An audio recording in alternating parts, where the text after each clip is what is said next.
جو زہر گولنا چاہتے ہیں نا وہ کیا بولتے ہیں؟ بدر میں بھی عثمان غیر حاضر اور احد کی جنگ میں بھی عثمان رضی اللہ تعالیٰ عنہ معاذ اللہ بھاگ گئے تھے۔ آپ اس بات کی تصدیق کرتے ہیں کہ عثمان بن عفان غزوہ احد میں بھاگ گئے تھے؟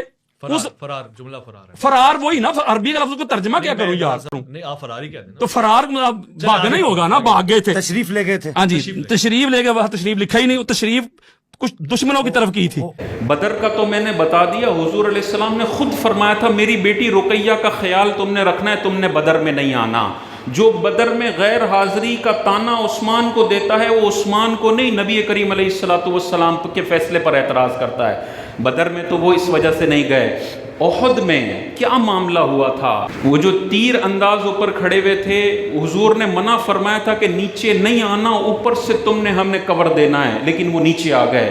نیچے آئے تو پیچھے سے کفار نے حملہ کر دیا۔ اب یہاں بھی کافر کی فوج، یہاں بھی کافر کی فوج، اور درمیان میں 700 مسلمان، ایک طرف دیوار ہو ایک طرف دشمن ہو پھر مقابلہ اچھا ہوتا ہے، لیکن ایک طرف ادھر بھی کافر ادھر بھی کافر، اور تیروں کی برسات اور نیزوں کی برسات اور تلواروں کی برسات، تو بھگدڑ مچتی ہے۔ 70 صحابہ ہمارے شہید ہوئے ہیں احد والے دن۔ بھگدڑ مچی، اور بھگدڑ کے اندر یہ افواہ مشہور ہو گئی کہ معاذ اللہ تاجدار کائنات حضور علیہ السلام شہید کر دیے گئے ہیں۔ جب یہ افواہ پھیلی نا تو بعض صحابہ وہیں نڈھال ہو گئے کہ اب تو سرور کائنات شہید ہو گئے، اب کیسے ہم جنگ لڑیں گے؟ وہ وہاں رہے، اور بعض صحابہ مدینے کا دفاع کرنے کے لیے مدینے کی طرف چلے گئے کہ مدینے میں کوئی بھی نہیں ہے، سارے احد آ گئے لڑنے کے لیے، تو ایسا نہ ہو کہ حضور کی شہادت کے بعد کافر مدینے کا رخ کریں اور مدینے کو بھی نقصان پہنچائیں۔ تو بہت سارے صحابہ اس بھگدڑ کے اندر مدینے چلے گئے۔ اس کو اعتراض کر کے بعض لوگ کہتے ہیں عثمان احد کے میدان سے معاذ اللہ بھاگ گئے تھے۔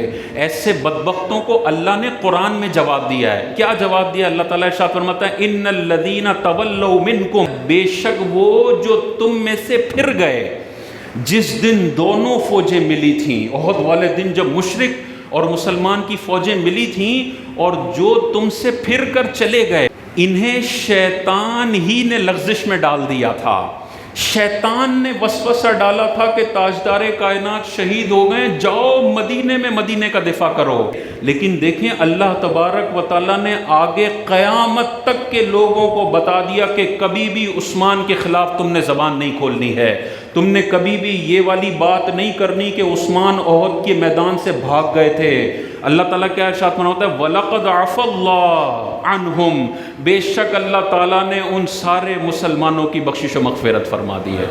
جب اللہ نے عثمان کے وہاں سے جانے کو شیطانی لغزش کہا کہ شیطان نے وسوسہ ڈالا تھا، اس لیے وہ شیطانی وسوسے میں آ کر چلے گئے، اور اللہ نے جب معاف فرما دیا، کسی کی کیا مجال کہ عثمان غنی کے خلاف اپنی زبان کھول سکے؟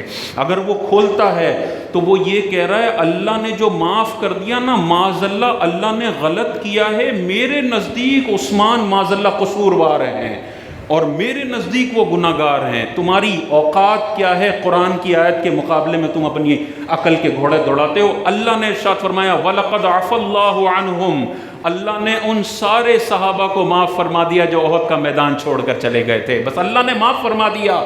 اب منہ بند رکھنا ہے، ان کے خلاف زبان درازی ہم نے نہیں کرنی۔